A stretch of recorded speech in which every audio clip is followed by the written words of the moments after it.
कडू आहे परंतु सत्य आहे मित्र. दुसऱ्याची रिस्पेक्ट करण्यापेक्षा पहिला स्वतःची रिस्पेक्ट करायला शिका. कारण पहिला स्वतःचीच रिस्पेक्ट नसाल करत तर दुसऱ्याची रिस्पेक्ट काय करणार आहे.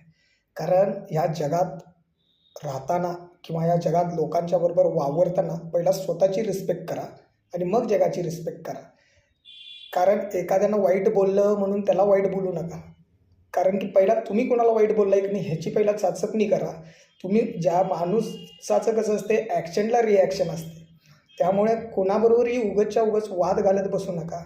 कारण त्या वादाचं कारण काय असते हे पहिला शोधा.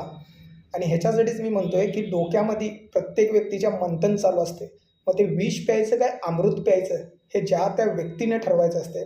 त्यामुळं लोकांच्याकडे ती बघताना एक प्रेमाच्या भावनेने बघा. त्यांच्याशी बोलताना एक आदर सन्मानाने बोला. कारण जोपर्यंत तुम्ही स्वतःची रिस्पेक्ट करणार नाही तोपर्यंत तुम्ही दुसऱ्याची रिस्पेक्ट करू शकणार नाही. कडू आहे परंतु सत्य आहे मित्रांनो. जय भोलेनाथ, जय शिवशंभो.